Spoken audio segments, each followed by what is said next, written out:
Hello everyone, আজকে আমি আবার চলে এসেছি আপনাদের কাছে একটা নতুন রেসিপি নিয়ে। আজকে আমি আপনাদের সবার সাথে শেয়ার করব রসমালাই রেসিপি। সামনে জামাই ষষ্ঠী আসছে, আর বাঙালিদের তো 12 মাসে 13 পার্বণ লেগেই থাকে। এই রসমালাই খুব সহজেই আপনি চট করে বাড়িতে বানিয়ে ফেলতে পারেন। আজকে এই সুন্দর রসমালাই রেসিপিটা বানিয়ে ফেলি। আর আমার ভিডিও যদি আপনাদের ভালো লাগে তাহলে অবশ্যই শেয়ার করুন, লাইক করুন আর সাবস্ক্রাইব করুন।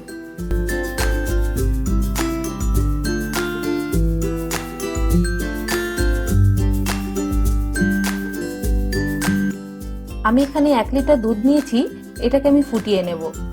আমি এখানে ফুল ক্রিম দুধ নিয়েছি, আপনি যদি চান তো নর্মাল দুধ নিতে পারেন, কিন্তু ফুল ক্রিম দুধ নিলে যে রসমালাই রসগোল্লা সেটা খুব সফট হয়।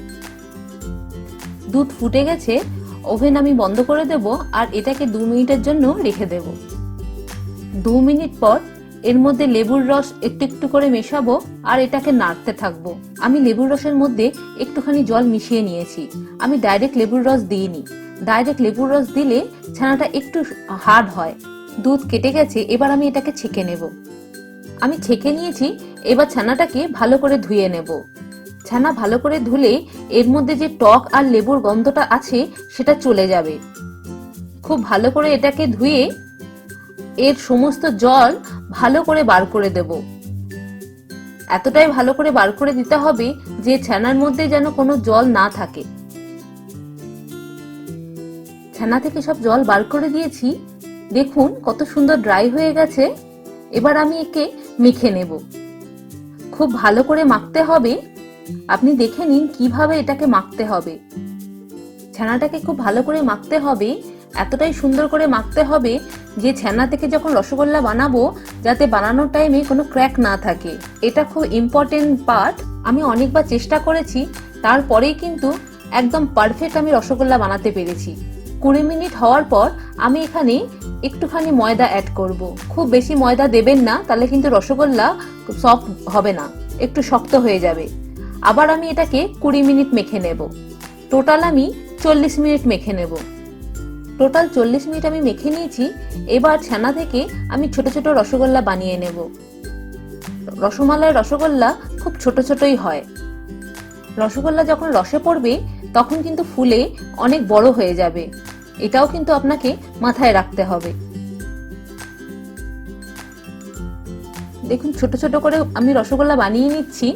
একটা আপনাকে দেখাচ্ছি, দেখুন একটুও ক্র্যাক পড়েনি রসগোল্লাতে।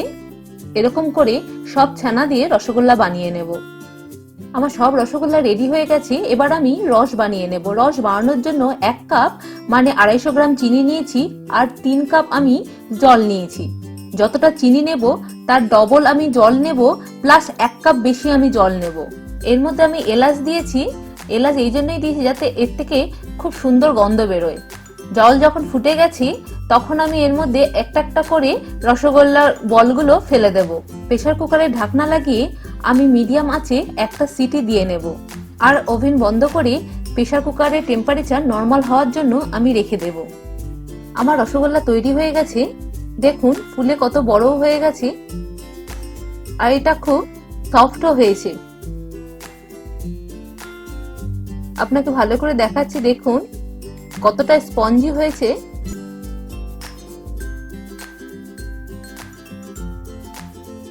এবার আমি রসমালাইয়ের ক্ষীর বানিয়ে নেব। রসমালাইয়ের ক্ষীর বানানোর জন্য আমি এখানে 1 লিটার দুধ নিয়েছি। এটাও আমি ফুল ক্রিম দুধ নিয়েছি, আপনি যদি চান তো নর্মাল দুধও দিতে পারেন। একটুখানি কেশর দিয়েছি। যখন একটুখানি ফুটে যাবে তখনই আপনি কেশরটা দেবেন। আমি এখানে ফুড কালারের কোনো ইউজ করিনি, শুধু কেশরের জন্যই কালারটা খুব সুন্দর আসবে।